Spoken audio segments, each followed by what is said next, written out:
Okay people, so today I will be showing you a few gearboxes and transmissions and tell you the difference between them. And the reason why you cannot go out and say you're buying a transmission for a Kingfish or you're buying a gearbox for a Honda Civic. You need to know the type of gearbox and the name of the gearbox. Not that it's Honda Civic, but it has a specific name to describe it. So this here is a Civic, Honda Civic EK. And as you can see, this is the flywheel, which the pressure plate is bolted onto it. So this is a gearbox. It comes with a flywheel, which, as in the transmission, comes with a torque converter instead of a flywheel. So this is the Honda Civic EK gearbox. Now this you have the Transit 06 gearbox. This is where you will have the pressure plate and the flywheel that it will be connected to this shaft here, and inside here you have the throwout bearings and all the other necessary equipments which helps to make everything function and run as one.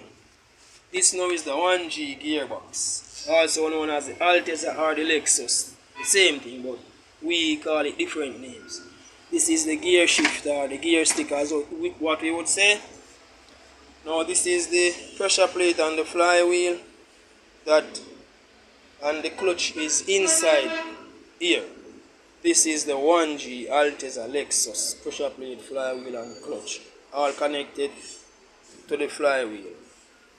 This is a Kingfish gearbox. As you can see, it says 1ZZ. I have different types of Kingfish gearbox. This is the Probox transmission. You can see this is a torque converter, and that's the difference with the transmission and the gearbox. One uses torque converter, the next one uses flywheel, pressure plate and clutch. Now this is the 1ZZ again, and it's another Kingfish gearbox. This is the ES1, a Honda Civic gearbox, different from the EK that I showed you previously. This is a 2NZ, another Kingfish gearbox. This is a 3ZZ, which is another Kingfish gearbox. So you basically see the difference between these Kingfish. You have 3ZZ, 2NZ, 1ZZ, and you have 1NZ. So you need to know the type of gearbox or the type of transmission your car uses before you go out and say you're buying a transmission for this or a gearbox for that. You need to know the name of it so you can purchase the correct thing. So it will save you less time and less worry to bring back and change. And if you're gonna do conversion, you need to tell the person that you're buying it from that you're gonna do a conversion, so they will know exactly what to sell you with the gearbox or with the transmission in order for you to do that conversion. Or it's even better you bring a mechanic with you so they can identify the correct part that you will need to do the conversion with. So let's go over here now. Over here now I have the Probox engine right here, as you can see, and here I have the 4ZZ engine. That's a different type of Kingfish engine again. Now you can see that this Probox engine and this Kingfish engine is basically similar but different when you look at it. Like you have the oil cap here on the Probox, and over here you have the oil cap on the 4ZZ. So you can see the difference between both of them now.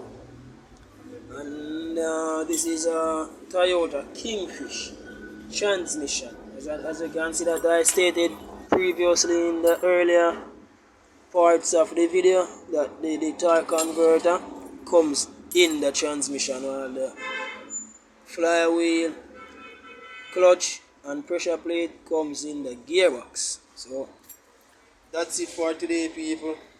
Tune in for another video as I go through some more parts and tell you the differences between them and why you need to know the name of what you are buying, and not just because it's the car name you are going to use. You need to know the name of the parts to buy for that specific car. As I said, ES1 is a Honda Civic, 1ZZ is a Kingfish, 3ZZ is a Kingfish, and 1ZZ you can see they are both similar but different. 1G, that's a Altes and a Lexus gearbox. It's the same thing, but